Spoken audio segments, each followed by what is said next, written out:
Everyone, welcome to the channel. आज हम करेंगे आशीष अरोड़ा सर की जो चेकलिस्ट है, फर्स्ट चेकलिस्ट करेंगे पार्ट 1। सिर्फ हम अर्थमेटिक के क्वेश्चन सॉल्व करेंगे इस वीडियो के अंदर। चलिए वीडियो को स्टार्ट करते हैं। फर्स्ट क्वेश्चन देखिए, A and be started a business with a capital of 7,000 and 5,000। ठीक है, तो आप इसको ऐसे लिख सकते हैं, ये आपके पार्टनरशिप का क्वेश्चन है कि ए ने 7,000 रुपये इन्वेस्ट किए। फिर हम यहाँ बी का टाइम लिख लेते हैं। बी ने कितने रुपए इन्वेस्ट किए? 5,000 रुपये। ठीक है, आफ्टर 9 मंथ, 9 महीने के बाद क्या हुआ कि ए विदड्रॉ राइस 2,000। तो ए ने क्या किया, इसका मतलब जो ये अमाउंट है ये सिर्फ 9 मंथ के लिए रही। यहाँ पे आप इसकी इन्वेस्टमेंट लिखेंगे, देन यहाँ पे इसका टाइम लिखा जाता है।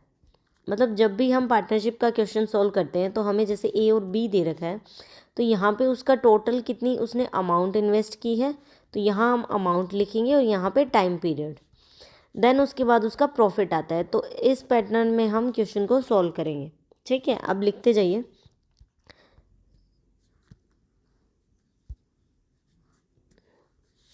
जैसे ये ए का टाइम है और ये बी का, ये इसने 9 मंथ के लिए लिखा तो हमने टाइम लिख दिया 9 मंथ। उसके बाद आगे क्या है कि उसने 2,000 विड्रॉ कर दिए, मतलब उसने 2,000 रुपये निकाल लिए। इसमें से 7,000 पहले थे, अगर इसने 2,000 निकाल लिए तो मतलब 5,000 रुपये इसने आगे रखे। ठीक है, 2,000 निकल चुके हैं। बी ने क्या किया कि 3,000 और इन्वेस्ट कर दिए। पहले इसके 5,000 रुपये थे, अगर हम इसमें 3 और ऐड करते हैं तो टोटल कितने हो जाएंगे? 8,000। उसके बाद क्या है कि find the ratio in which their profit should be distributed at the end of the year. इसका मतलब ये जो कैपिटल है इन्होंने 1 साल के लिए रखी है, तो 9 मंथ ये हो चुका है। तो टोटल अगर हम देखें कि 1 ईयर में 12 मंथ होते हैं, तो इसका मतलब ये 5,000 रुपये 3 मंथ के लिए रहे होंगे और ये 8,000 3 मंथ के लिए। तो हमने यहाँ पे ये वैल्यूज़ निकाल ली। अब हमें इसको कट करना है, तो मान लेते हैं कि ये ज़ीरोज़ हम मतलब जितनी कैलकुलेशन आप शॉर्ट बना सकते हो उतना आपके लिए अच्छा है। 3 से कट करते हैं इसको, तो ये हमारे पास वैल्यू आ गई। अब देखिए आप यहाँ पे क्या है, जो इन्वेस्टमेंट है उसको टाइम से मल्टीप्लाई करना है। यहाँ पे है 5 और यहाँ है 1, तो हम 5 को 1 से मल्टीप्लाई करेंगे। देन हम ऐड करेंगे, यहाँ पे 7 है और ये 3, 7 और 3, ये ए की टोटल इन्वेस्टमेंट आ गई। अब बी की देखिए, आपको 5 को 3 से मल्टीप्लाई करना है, देन आपको ऐड करना है 8 को 1 से मल्टीप्लाई करना है। तो क्या वैल्यू आएगी? ये बन गया 5 और ये 7 और 21, 21 और 5 कितने होते हैं? 26, और यहाँ पे हो जाएगा 15 और 8 23। इसका मतलब 26 और 23 का रेशो बनेगा इनका। सेकंड हमारा आंसर आएगा। तो इस तरह से सॉल्व करते हैं। अगर आपको सोच रहे हैं कि बेसिक्स क्लियर नहीं है, तो पहले आप राकेश यादव सर की जो बुक की वीडियो है वो देख लीजिए। इसमें क्या है कि हर टाइप के आपको क्वेश्चन मिल जाएंगे, तो एक डेली बेसिस पे प्रैक्टिस होती रहेगी। अच्छा है ये। कई बार क्या होता है कि हम एक ही टाइप के क्वेश्चन सॉल्व करते रहते हैं ना, तो हमें लगता है कि वो चीज़ हमें आ गई, लेकिन डिफरेंट डिफरेंट टाइप के क्वेश्चन हम सॉल्व करते हैं क्योंकि एग्ज़ाम में सेम टाइप के नहीं आएंगे। तो ये भी चीज़ आपको साथ के साथ फॉलो करनी चाहिए। ज़्यादा नहीं तो डेली की एक चेकलिस्ट कर लीजिए, तो काफ़ी अच्छा आपके लिए, आप खुद से भी सॉल्व कर सकते हैं। अगला क्वेश्चन देखिए, the average rainfall of 27 district of a state A is 16 mm। इसका मतलब 27 डिस्ट्रिक्ट की जो एवरेज है वो 16 है। अगर हमें बताते हैं कि 5 पीपल्स की एवरेज 6 है, तो हम टोटल वैल्यू कैसे निकालते हैं? हम 5 को 6 से मल्टीप्लाई कर देते हैं, इसका मतलब टोटल वैल्यू 30 है। हम ऐसे सोल्व करते हैं ना। तो अब यहाँ पे अगर 27 डिस्ट्रिक्ट की 16 है, तो टोटल एवरेज कितनी आएगी ए की? हमें 27 को 16 से मल्टीप्लाई करना पड़ेगा। ठीक है, अगर हम 27 को 16 से मल्टीप्लाई करते हैं तो 432 हमारा आंसर आ गया। आगे क्या दे रखा है इन्होंने कि जो स्टेट बी है उसमें 36 डिस्ट्रिक्ट है, तो हमें पता है कि हमें 36 से तो मल्टीप्लाई करना है, लेकिन उसकी एवरेज कितनी है? वो ए की एवरेज की 12.5, मतलब 12.5% मोर देन है। अगर आपको पता हो, सबसे पहले तो आप इन क्वेश्चंस के लिए क्या करिए, जो फ्रैक्शन की एक शॉर्ट वीडियो बना रखी है ना, फ्रैक्शन की वैल्यूज़ हैं वो याद कर लीजिए, बहुत इंपॉर्टेंट रहेगा आपके लिए, जिसमें आपको पता होगा कि 12.5 किसके इक्वल होता है? 12.5 आपका 1/8 होता है। इसका मतलब इसकी वैल्यू है 16 एवरेज। ए की अगर हम एवरेज देखें तो इन्होंने जैसे दे रखा है कि ए की एवरेज है आपके पास 16, उसका 1/8 मोर देन है। इसका मतलब ये वैल्यू 1 है और इससे 1/8 और ज़्यादा लेना है हमें, तो इसको ऐड करेंगे। 9/8 वैल्यू चाहिए हमें इसकी। ये है 16, अगर मैं इसका 9/8 निकालूँ तो कितना हुआ 18। इसका मतलब बी की एवरेज कितनी है, बी की एवरेज है 18। 36 डिस्ट्रिक्ट की एवरेज कितनी है 18। तो बी का अगर मुझे टोटल निकालना है तो मैं कैसे निकालूंगी, 36 को 18 से मल्टीप्लाई कर देंगे, कितना आ जाएगा आपके पास 648। हमें निकालना है डिफरेंस। डिफरेंस कैसे निकलेगा, डिफरेंस निकलेगा आपका बी का 648 को ए की 432 में से सब्ट्रैक्ट कर देंगे, तो आपका 216 इसका आंसर आ जाएगा फर्स्ट। तो इस तरह से हम एवरेज का क्वेश्चन सोल्व करते हैं। अगला क्वेश्चन देखिए, the ratio of the ages of two siblings Sohan and Mohan. ये आपका एज का क्वेश्चन आ गया। देखिए हर टाइप के क्वेश्चन मिलेंगे आपको, हर रोज़ डेली के अलग अलग तरह के क्वेश्चन सोल्व करेंगे तो अच्छी प्रैक्टिस हो जाएगी आपकी। और अगर एक टाइप के बहुत सारे करने हैं तो आप बुक फॉलो कर सकते हैं, राकेश यादव की बुक में से कर लीजिए या आशीष अरोड़ा सर की बुक में से कर लीजिए, दोनों ही अच्छे हैं। The ratio of ages of two siblings, ये दे रखा है आपको सोहन और यहाँ है मोहन। आफ्टर 6 ईयर्स, मतलब अगर मैं यहाँ पे इनका प्रेजेंट मानूँ, मैं मानूँ कि ये इनका प्रेजेंट है, प्रेजेंट मान लिया, तो प्रेजेंट के 6 साल बाद उनका रेशो हो जाएगा 3:30। ठीक है। आफ्टर 14 ईयर, अगर मैं, ये है इसका प्रेजेंट, प्रेजेंट से अगर मैं 14 ईयर्स मानूँ तो उनका रेशो कितना है, Sohan will be 28.57% of Mohan age. Mohan की एज का 28.57% है, कौन, सोहन। तो अगर हमें जैसे फ्रैक्शन में आपको ये वैल्यू दी होती है कि 14.28 की वैल्यू होती है 1/7, तो ये इसका डबल है, मतलब 14.2 को 2 से मल्टीप्लाई किया 28.57, तो इसकी वैल्यू है आपकी 2/7। इसका मतलब सोहन मोहन की एज का 2/7 होगा। इसका मतलब सोहन होगा 2 और मोहन होगा 7। कितने साल बाद, 14 ईयर्स के बाद। एजेस के क्वेश्चन सोल्व करने के लिए आप सबसे पहले इनका डिफरेंस देखिए कितना है। इनका डिफरेंस कितना है, इनका डिफरेंस है 10 और यहाँ पे डिफरेंस कितना है 5। हमेशा डिफरेंस सेम होना चाहिए। अगर डिफरेंस सेम नहीं है, जैसे यहाँ पे 10 है और यहाँ 5 है, इसको 10 बनाने के लिए मैं पूरी वैल्यू को 2 से मल्टीप्लाई करूँगी तो डिफरेंस 10 आ जाएगा। 2 से मल्टीप्लाई किया तो ये वैल्यू तो सेम ही रहेगी। ये क्या होगी आपकी, ये वैल्यू 3 और 13, ये तो सेम है। नेक्स्ट अगर 2 से हम मल्टीप्लाई करेंगे तो 2 से करेंगे 4 और ये हो जाएगा 14। अब डिफरेंस देखिए, यहाँ पे भी 10 का डिफरेंस है, यहाँ भी 10 का डिफरेंस है। डिफरेंस सेम होना चाहिए। जैसे ही आपका ये डिफरेंस सेम हो जाता है, आप इन दोनों के बीच का डिफरेंस देखिए, ये भी आपका सेम मिलेगा। कितने का डिफरेंस है, 1 का। इसका मतलब 1 का डिफरेंस किसके इक्वल है यहाँ पे हमें एजेस दे रखे हैं ना, ये 6 साल बाद और ये 14 साल बाद, तो इन दोनों के बीच में कितना डिफरेंस है, 8 ईयर्स। इसका मतलब ये वैल्यू 8 ईयर्स के इक्वल है। 1 वैल्यू का डिफरेंस किसके इक्वल है, 8 ईयर्स के इक्वल। तो 1 का डिफरेंस 8 के इक्वल है। इसका मतलब हमें एक रेशो की वैल्यू पता लगी। अब हमें क्या निकालना है, find the difference in their present age. Present age के बीच में डिफरेंस निकालिए। डिफरेंस चाहे तो प्रेजेंट एज में हो, चाहे 10 साल बाद हो, चाहे 20 साल बाद हो, डिफरेंस सेम ही होता है उन दोनों के बीच में, डिफरेंस चेंज नहीं होगा आपका। तो इनके बीच में अगर हम देखें कितने का डिफरेंस है, 10 का, यहाँ भी 10 का, तो डिफरेंस 10 का है और एक डिफरेंस की वैल्यू है 8, तो टोटल कितना डिफरेंस आ गया उनके बीच में, 80 ईयर्स। समझ आया। नेक्स्ट क्वेश्चन देखिए, A and B alone can complete a work. ये आपका आ गया टाइम एंड वर्क का क्वेश्चन। देखिए हर तरह के क्वेश्चन देखने को मिलेंगे, अच्छी प्रैक्टिस हो जाएगी। मुझे तो पर्सनली बहुत अच्छा लगा। अभी तक मैंने कंप्लीट नहीं की थी, 247 के करीब चेकलिस्ट है, बट मैं कंप्लीट कर लूँगी अपनी। A and B alone can complete a work in 20 days. A किसी काम को 20 डेज में करता है, ठीक है, बी उस काम को 16 डेज में कर रहा है, ऐसे लिखना है आपको यहाँ पे।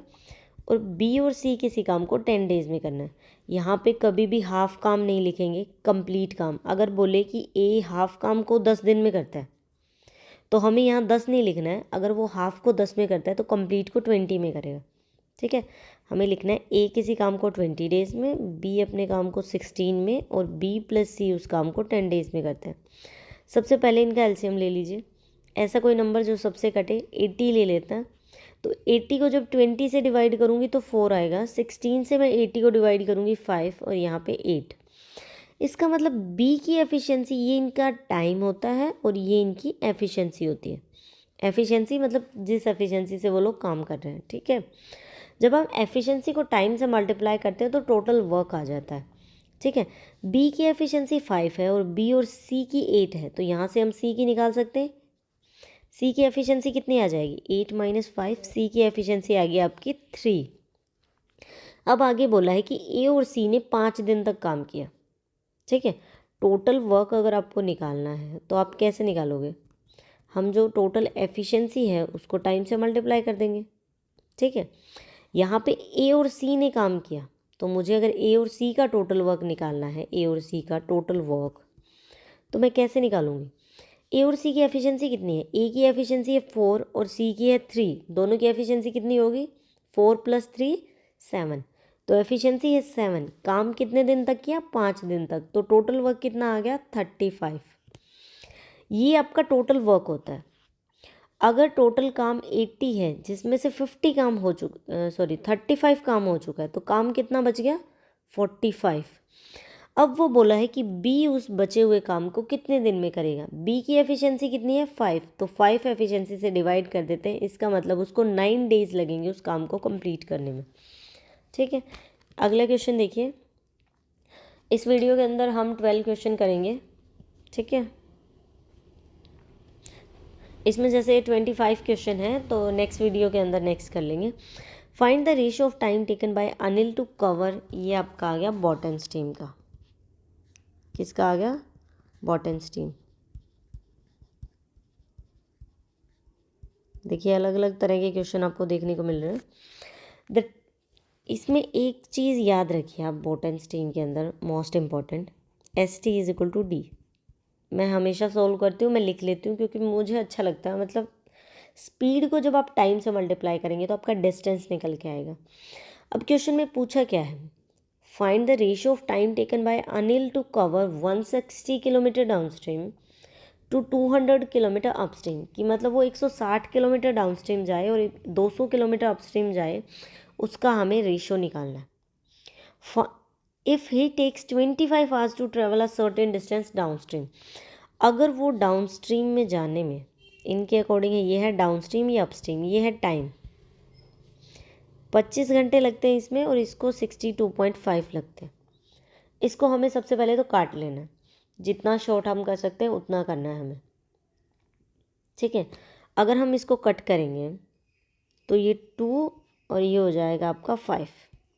मतलब टाइम का रेशो यहाँ पे क्या आ गया, अगर हम यहाँ देखें टाइम का, डाउनस्ट्रीम और अपस्ट्रीम का 2:5। तो स्पीड का क्या रेशो आ जाएगा, क्योंकि जो टाइम है वो स्पीड के इन्वर्सली प्रोपोर्शनल है, तो आपका 5 इधर आ जाएगा, 2 इधर आ जाएगा, ठीक है। ये हमारे पास स्पीड का रेशो आ गया, ये 2 है, ठीक है। अब आगे हमें क्या निकालना है कि जो स्पीड ऑफ द स्ट्रीम दे रखी है, अगर आपने वीडियो नहीं देखी है राकेश यादव सर की तो आप वो कंप्लीट देख लीजिए, चैनल पे भी है बॉटन स्ट्रीम का। तो उसमें हमने क्या कर रखा है कि जो स्ट्रीम है उसको हम वाई मान के चलते हैं, जो पानी की स्पीड होती है उसको वाई मानते हैं, वाटर वाली, और जो बोट की स्पीड होती है उसको एक्स कंसिडर करते हैं। तो बार बार आपको बोट एंड स्ट्रीम नहीं लिखना पड़ेगा, आप एक्स एंड वाई लिख सकते हैं, उसको सोल्व हो जाएगा। और डाउनस्ट्रीम अगर आपको पता हो तो डाउनस्ट्रीम वैल्यू कैसे निकलती है, डाउनस्ट्रीम होती है आपकी x + y और अपस्ट्रीम होती है आपकी x - y, क्योंकि डाउनस्ट्रीम में जो पानी का बहाव है वो आपके अकॉर्डिंग होता है, बोट के अकॉर्डिंग, और अपस्ट्रीम में क्या होता है, अपोजिट डायरेक्शन में होता है, इसीलिए हम x - y करते हैं। तो यहाँ पे y की वैल्यू इन्होंने 6 किलोमीटर दे रखी है। सबसे पहले हमें x की वैल्यू निकालनी है, मीन्स हमें बोट की वैल्यू निकालनी है। बोट की वैल्यू हम कैसे निकालेंगे, अगर आपको पता हो कि जैसे बोट की वैल्यू निकालनी है हमें, मीन्स हमें x निकालना है, तो ये फॉर्मूला है कि डाउनस्ट्रीम और अपस्ट्रीम की स्पीड को ऐड कर दो और 2 से डिवाइड कर दो, ठीक है। अगर तो हमें स्ट्रीम की निकालनी है, मीन्स हमें वाटर की निकालनी है y, तो हमें करना होता है डाउनस्ट्रीम में से अपस्ट्रीम को सब्ट्रैक्ट कर दो और 2 से डिवाइड कर दो। डाउन स्ट्रीम तो है, स्ट्रीम की तो है हमारे पास, हमें सिर्फ बोट की निकालनी है। तो x निकालने के लिए आप क्या करो, डाउन स्ट्रीम स्पीड है 5 और अप स्ट्रीम है 2, दोनों को ऐड कर दो, 5 + 2 डिवाइड बाय में 2, 7 डिवाइड बाय में 2, इसका मतलब 3.5 रेशो की फॉर्म में आ गई।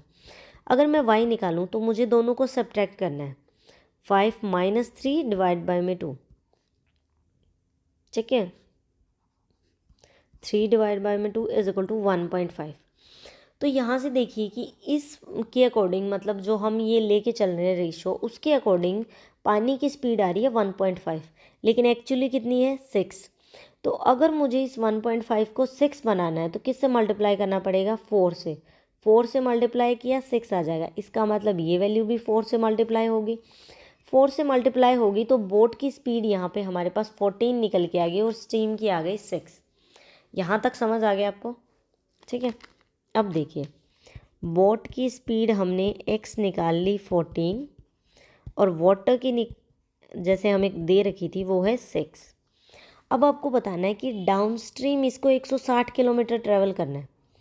तो ST = D, डिस्टेंस है आपका 160, स्पीड निकालते हैं, ठीक है, हमें टाइम का रेशो निकालना है। तो टाइम का रेशो क्या हो जाएगा, डिस्टेंस बाय में स्पीड। डाउन स्ट्रीम में स्पीड क्या होती है, x + y, तो दोनों ऐड हो जाएंगे, 14 और 6 20। और अब मुझे निकालना है सेकंड पार्ट अपस्ट्रीम वाला, तो 200 और अपस्ट्रीम में स्पीड हो जाती है इनकी सब्ट्रैक्ट, मींस 8। तो आपको इससे डिवाइड करना है इस कंप्लीट वैल्यू को, मींस 160/20, इसको डिवाइड करना है 200/8 से। तो इसको ऐसे लिख सकते हैं। इस वैल्यू को हम कंप्लीट कट करेंगे तो आपके पास आ जाएगा 8/25। तो हमारा सेकेंड आंसर है। अगला क्वेश्चन देखिए, एक्स इन्वेस्टेड, ये आपका simple interest and compound interest का आ गया। तो अलग अलग तरह के क्वेश्चंस करते हैं तो प्रैक्टिस अच्छी होगी आपकी, जितनी बार कर सकते हैं। इन क्वेश्चंस को कम से कम 5-6 बार कर दीजिए, अगर मतलब आपको इस ईयर में जॉब लेनी है, एग्ज़ाम क्रैक करना है, बहुत बार सॉल्व करना पड़ता है क्वेश्चंस को। X invested his money in simple interest at a rate of 13%। X ने अपनी इन्वेस्ट की है कितने टाइम के मतलब रेट के लिए, तो 13%। ये किस में किया इसने, SI मीन्स सिंपल इंटरेस्ट। यहीं पे इन्होंने वाई की बात की तो उसने CI कंपाउंड इंटरेस्ट में 10% 2 ईयर्स के लिए किया। अगर तो कंपाउंड इंटरेस्ट में 2 ईयर दे रखा हो, मोस्ट इम्पॉर्टेंट थिंग्स, अगर 2 साल का दे रखा हो तो हम कैसे निकालते हैं रेट को। सबसे पहले जो भी रेट है उसको 2 से मल्टीप्लाई करो, अब जो रेट है उसका स्क्वायर कर दो और डिवाइड बाय में 100 कर दो, तो जो वो रेट निकल के आएगी वो आपकी सिंपल इंटरेस्ट की रेट बन जाएगी, मतलब टोटल रेट निकल आएगी आपकी। तो हम फिर दोनों को साथ में सॉल्व कर सकेंगे। तो अगर मुझे निकालनी है CI की रेट, मतलब इसके अकॉर्डिंग कितनी रेट है, तो 10 है, 10 को सबसे पहले तो 2 से मल्टीप्लाई करूँगी। 10 का स्क्वायर कितना होता है 100, 100 को 100 से डिवाइड करना है, कितना हो गया 20, और ये बचा आपका 1, इसका मतलब 21 रेट आ गई हमारे पास। टाइम वगैरह सब मिक्स करके 21 रेट आ गई, ठीक है।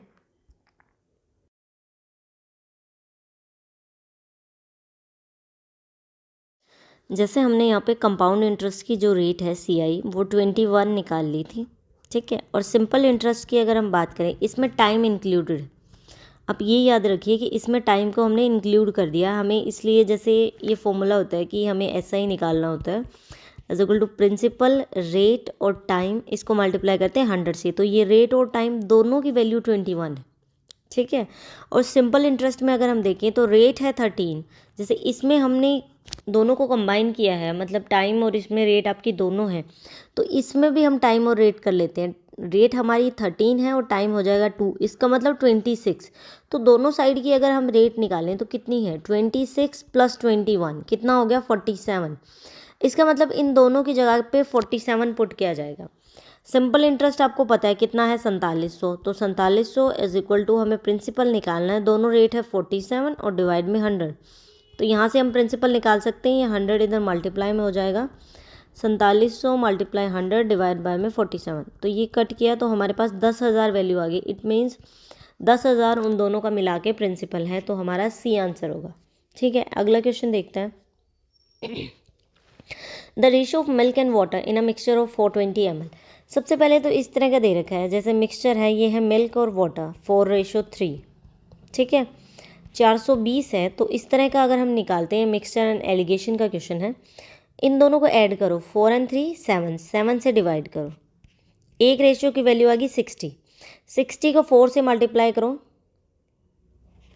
तो 240 हमारे पास मिल्क आ जाएगा, और जब हम 3 से मल्टीप्लाई करेंगे तो 180 हमारा वाटर आ जाएगा। या तो आप ऐसे सोल्व कर लो, लेकिन इस क्वेश्चन में हमें ये सब सोल्व करने की ज़रूरत नहीं है, मैं आपको सिर्फ रेशियो ये निकालना बता रही थी। इसको हम कैसे सोल्व करेंगे? इसको हम सोल्व करेंगे सिंपल, इन्होंने दे रखा है कि मिल्क एंड वाटर 4:3, उसके बाद चेंज होके क्या हो गया 3:4। इन्होंने पूछा है कि वाटर में कितना चेंज हुआ।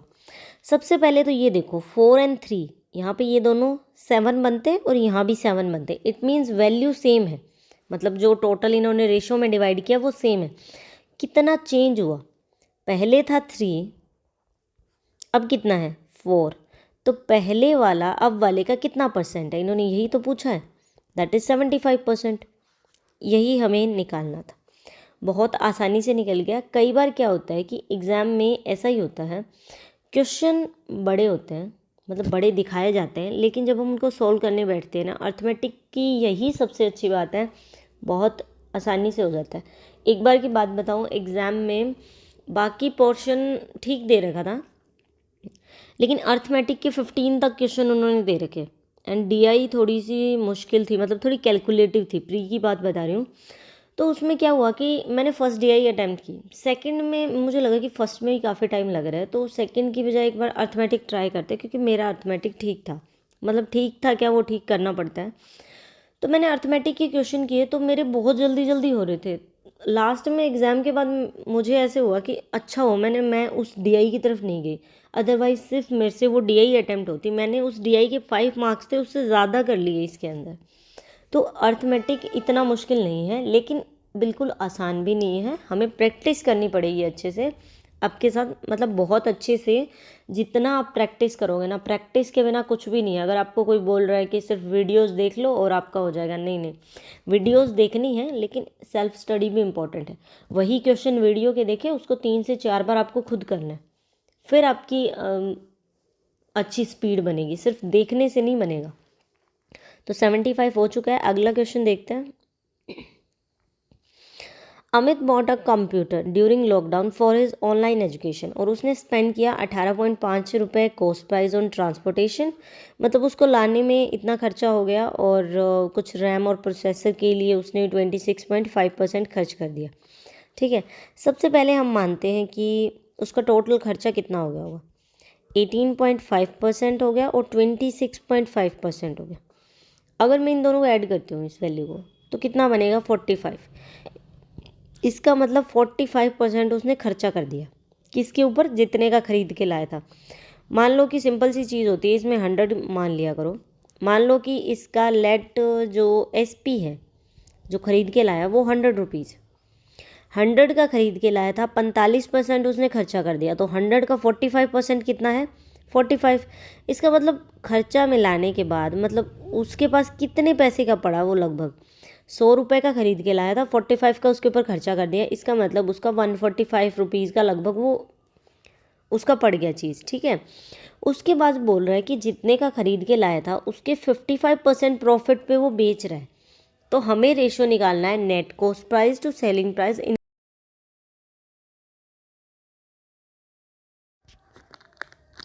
8th क्वेश्चन, जैसे हमने उसका टोटल कॉस्ट प्राइस निकाल लिया था, तो टोटल वैल्यू उसने 145 रुपीज़ खर्च किए हैं। ठीक है, तो उन्होंने बोला कि 55% प्रॉफिट पे अगर वो बेच दे, तो स्टार्टिंग में एसपी क्या माना था हमने 100, अगर उसको 55% प्रॉफिट करना है, तो 100 का 55% कितना होगा 55 रुपीज़, तो इसमें वो ऐड करते हैं। इसका मतलब उसने 155 रुपये का उसको बेच दिया, और टोटल उसको मतलब खर्चा हुआ था उसका 145। ठीक है, हमें बताना है नेट प्रॉफिट कितना हुआ उसको। ठीक है, मतलब रेशो निकालना है इसका, तो आपको रेशो निकालना है। 145 है, क्या है ratio of the net cost price to selling price. Cost price net मतलब जितने का खरीदा और जो उसका खर्च हुआ वो 145, डिवाइड करेंगे जितने से उसने बेचा है, मल्टीप्लाई 100। ठीक है, 100 नहीं, क्योंकि परसेंटेज नहीं पूछा, सिंपल रेशो पूछा है, तो रेशो की फॉर्म में अगर हम इसको 5 से कट करेंगे तो ये 29 एंड ये आ जाएगा आपका 31, तो 29:31 रेशो बनेगा।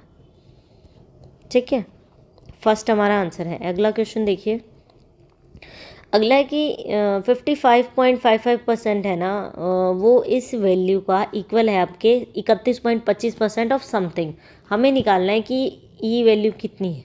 ठीक है, सबसे पहले तो अगर आप इसको सोल्व करने बैठ गए ऐसे करके, डिवाइड में 100 मल्टीप्लाई 100 फिर इसका 27 तो कैलकुलेशन बड़ी हो जाएगी।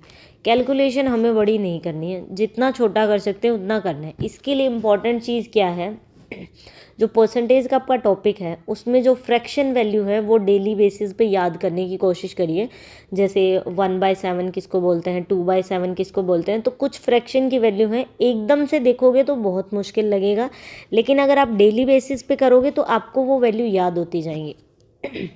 दूसरी मोस्ट इम्पॉर्टेंट चीज़, जैसे हम क्वेश्चंस कर रहे हैं तो हमारे सामने अगर बार बार ये 31.25 आ रहा है तो हमें याद होना चाहिए इसका फ्रैक्शन वैल्यू क्या है, ताकि हम एग्ज़ाम में, हमें सिर्फ टाइम बचाना है और एक्यूरेसी पे ध्यान देना है। एग्ज़ाम में अगर एक नॉर्मल स्टूडेंट जिसकी प्रिपरेशन नहीं है तो वो 31.25 को सोल्व करेगा, हमें इसकी अगर फ्रैक्शन वैल्यू पता है हम उससे ईजी कर पाएंगे। यही कुछ सेकेंड्स बचेंगे आपकी इन चीज़ों में, इसीलिए कहते हैं कि प्रैक्टिस कैसे चीज़ों को इम्प्रूव करती है। ठीक है, ये 55.55% है, इसको हम लिख सकते हैं 5/9। अब बोलेंगे कैसे लिख सकते हैं, आप नॉर्मल सी चीज़ मानिए कि इसके डिवाइड में कुछ 100 ही होगा, तो 55% है, 11 से 5 और ये 9.999 समथिंग होगा तो 5/9। तो आपको याद रखना है कि इस तरह से अगर आपको 4.44 हो, ठीक है, तो आप उसको क्या लिख सकते हैं, उसको 2/5 लिख सकते हैं, क्योंकि डिवाइड में 100 होगा। इस तरह से, इस तरह की वैल्यू हो तो ये 11 पे कट हो जाएंगी, तो इस तरह की चीज़ों को याद रखें आप। ठीक है, तो ये 5/9 है। अब मुझे यहाँ से क्या पता चल गया कि 5/9 ये 27 इज इक्वल टू, अब यहाँ पे है x, इसका 31.25। अब 31.25 ऐसे नहीं पता होगा हमें एग्जाम में, लेकिन प्रैक्टिस करोगे तो इसका भी पता होगा कि इसको 5/16 बोलते हैं।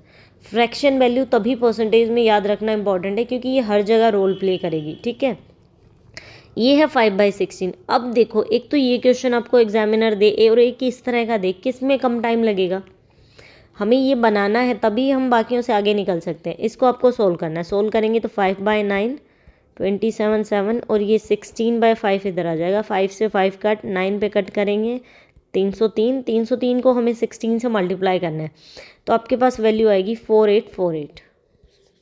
ये हमारा आंसर है। ठीक है, अगला क्वेश्चन देखिए, 3 ईयर अगो फादर वॉज, ये आपका एज का क्वेश्चन है। ठीक है, 3 साल पहले क्या था, यहाँ पे ऐसे फादर लिखते हैं, यहाँ पे सन लिखते हैं, रेशो निकालना है। आप मान लीजिए कि ये इसका प्रेजेंट है, तो प्रेजेंट में एज नहीं पता, लेकिन ऐसे प्रेजेंट हो गया, तो इसमें इन्होंने, एक सेकेंड, ये है फादर, ये सन, प्रेजेंट आप बीच में मानिए क्योंकि इन्होंने पहले का दे रखा है। ठीक है, ये इसकी प्रेजेंट एज होगी।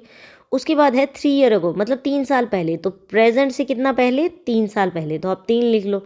उनका रेशो क्या था, फादर 6 टाइम था सन का, मतलब 6:1, 6 टाइम्स होता है तो 6:1। अब बात आ गई 2 ईयर हेंस, 2 साल बाद क्या हुआ कि father age will exceed his son's age by 35, मतलब 2 साल बाद इनके कहने का मतलब है कि फादर की एज सन की एज से 35 ज़्यादा हो गई। तो ये स्पेशली आपको बेवकूफ़ बना रहा है, मीन्स नॉर्मल सी चीज़ है। अगर कोई बोल रहा है ना कि 2 साल बाद वो उससे 35 साल बड़ा होगा, या 3 साल बाद वो उससे 35 साल बड़ा होगा, आप मान के चलिए कि आप अपने कोई बहन या भाई है उससे 5 साल बड़े हैं, अब आप 5 साल बड़े हैं, 10 साल बाद आप उससे कितने बड़े होंगे, 10 साल बाद भी आप 5 साल बड़े होंगे, क्योंकि जैसे जैसे आपकी एज बढ़ रही है, आपके जो बहन और भाई है उसकी भी तो एज बढ़ रही है, तो जो एज डिफरेंस होता है वो हमेशा सेम होता है, चाहे आप 2 साल बाद देख लो, चाहे 10 साल बाद देख लो, चाहे 5 साल बाद देख लो, सेम पर्सन का। तो इन्होंने बोला कि 2 साल बाद वो 35 ईयर्स बड़ा होगा, वो हमेशा से ही 35 ईयर बड़ा था। इट मीन्स ये वैल्यू जो इन्होंने 6:1 दे रखी है, इसमें इनका डिफरेंस कितना है, 5 रेशो का डिफरेंस है। इसका मतलब जो 5 रेशो का डिफरेंस है वो किसके इक्वल है, वो 35 साल के इक्वल है, क्योंकि वो 35 बड़ा है। 1 रेशो की वैल्यू कितनी आ जाएगी, 7। 1 रेशो की वैल्यू 7 आ गई। फादर की एज है 6, तो 6 को जब मैं 7 से मल्टीप्लाई करूँगी तो 42 तो आ जाएगी किसकी, फादर की एज। फादर हो गया हमारा 40। इसका मतलब यहाँ से सन की एज हमारे पास कितनी निकल के आ गई थी, फादर की एज जैसे एक रेशो की वैल्यू आपके पास 7 आ गई थी, तो 7 मल्टीप्लाई 6, फादर कितने ईयर्स का है 42। और सन की बात करें तो सन का कितना रेशो था, सन का रेशो 1 था और यहाँ पे 1 रेशो की वैल्यू है 7। इट मीन्स वो 7 ईयर्स का है। लेकिन ये बात कब की हो रही थी, ये हो रही थी 3 साल पहले की, मतलब ये 3 साल पहले 42 का था, तो ये प्रेजेंट में कितने ईयर्स का होगा, 42 + 3 = 45। फादर कितने का है 45 का, और सन कितने का हो जाएगा 3 ईयर्स, मतलब 10 ईयर्स का। तो हमें इनका रेशो निकालना है, तो 45 है फादर की एंड 10 है सन की, तो 5 से कट करेंगे 9:2। 9:2 तो हमारा आ गया, तो ये फर्स्ट ऑप्शन के अंदर है, ठीक है। लेकिन आगे हमें बताना है फादर की एज निकालना है जब उसके सन, मतलब उसका बेटा पैदा हुआ था। यहाँ पे वो 42 का है, सन कितने का है 7 का, तो 42 में से अगर 7 सब्ट्रैक्ट करते हैं तो 35 आएगा। तो हमारे जो मतलब क्वेश्चन के अकॉर्डिंग जो फादर की एज थी जब उसका बेटा पैदा हुआ था तो वो 35 थी, लेकिन इन्होंने सॉल्यूशन में 45 दे रखा है, तो ये ऑप्शन नहीं है इसका। ये थोड़ी एरर मिस्टेक होगी शायद इसके अंदर चेकलिस्ट में। इसका नन ऑफ दीज मान सकते हैं। 9:2 और वैल्यू आएगी आपकी 35 ईयर्स का था उस टाइम, क्योंकि 45 तो वो प्रेजेंट में था जब उसके सन की एज 10 ईयर्स है। अगला देखिए, Anshul took a loan of 14,300 from a bank. मतलब इसने जो अमाउंट ली है, प्रिंसिपल लिया है, वो कितना है 14,300। बाद में उसको टोटल इतना देना पड़ा। इसमें है आपका प्रिंसिपल और एसआई जितना इंटरेस्ट लगा है वो है 31,603। सबसे पहले अगर हमें सिंपल इंटरेस्ट निकालना है तो इसमें से ये हम सब्ट्रैक्ट कर लेते हैं। सिंपल इंटरेस्ट कैसे निकलेगा, 31,603 में से हम 14,300 सब्ट्रैक्ट करते हैं, वैल्यू आएगी आपकी 17,303। तो ये हमारा सिंपल इंटरेस्ट है। अब इन्होंने बोला है कि हमें टोटल वैल्यू निकालनी है कि टाइम कितना लगा। इस क्वेश्चन के अकॉर्डिंग है कि with the bank with the rate of interest equal to the total number of years on simple interest. जितने साल के लिए लोन लिया है उतनी ही रेट है। मान लो कि अगर 5 ईयर्स के लिए लिया है तो रेट भी 5 है, 6 ईयर्स के लिए लिया है तो रेट भी 6 है। इट मीन्स दोनों वैल्यू सेम है। सबसे पहले हमारा ये फॉर्मूला होता है, देखो, principal, rate and time and divide by में 100। ये दोनों वैल्यू सेम है, ये दोनों सेम है तो हम इनको एक्स स्क्वायर कंसिडर कर सकते हैं, क्योंकि जो भी वैल्यू आएगी वो सेम आएगी दोनों की। अब इसके अंदर पुट करो, अगर हमें एक्स स्क्वायर निकालना है तो ऐसा ही मल्टीप्लाई, ये 100 मल्टीप्लाई में हो जाएगा। सिंपल इंटरेस्ट है हमारा 17,330 मल्टीप्लाई 100 डिवाइड में प्रिंसिपल। प्रिंसिपल कितना है 14,300, ठीक है। इसको हम इससे कट करते हैं तो हमारे पास टोटल वैल्यू आएगी 121, 121। एक्स स्क्वायर आ गया 121। अब आपको स्क्वायर्स भी याद होने चाहिए, हर जगह मैथमेटिक में सारी चीज़ें याद आती है। 121 किसका स्क्वायर होता है 11 का। इट मीन्स 11 2 बार मल्टीप्लाई हो चुका है। हमें पता है कि रेट भी सेम है, टाइम भी सेम है, इसका मतलब रेट 11 है, टाइम भी 11 है, तो आपका 11 ईयर्स आपका आंसर आ गया। अगला क्वेश्चन देखिए, लास्ट क्वेश्चन है हमारी वीडियो का। इसमें 12 भी करेंगे क्योंकि थोड़े बड़े बड़े क्वेश्चन है, टाइम कंज्यूमिंग है। एक वीडियो के अंदर इतने डालूंगी तो आप लोग देखोगे भी नहीं इतनी बड़ी वीडियो को, तो 2 पार्ट्स में करेंगे इसको। अ ट्रेन, ये है आपका ट्रेन्स का क्वेश्चन, ठीक है, ट्रेन्स का। इसमें एस टी = डी, स्पीड को टाइम से मल्टीप्लाई किया, डिस्टेंस के इक्वल। एक ट्रेन है जो 375 मीटर लॉन्ग है, वो पास करती है एक मैन को। सबसे पहले अगर आपने वीडियो देखी हो राकेश यादव सर की बुक की, जो ट्रेन्स के रिगार्डिंग हमने बनाई है, उसमें मैंने अच्छे से आपको एक्सप्लेन किया है कि जब भी कोई मैन को पास करता है या कोई ट्री को पास कर रहे हैं या कोई ऐसा सिग्नल पोस्ट को पास कर रहा है, इट मीन्स वो खुद को पास कर रहा है। इसका मतलब ट्रेन मैन को पास, मैन मतलब एक स्टैंडिंग इतनी पोजीशन है, इसका मतलब पूरी ट्रेन क्रॉस हुई है, ट्रेन ने खुद को पास किया, तो वो खुद को 15 सेकेंड में पास कर रही है। तो डिस्टेंस है 375 और इसको टाइम लग रही 15 सेकेंड, तो यहाँ से मैं ट्रेन की स्पीड निकाल सकती हूँ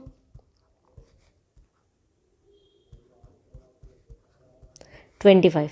तो इसका मतलब स्पीड आ गई ट्रेन की 25, ठीक है। ट्रेन की स्पीड यहाँ से 25 निकल गई।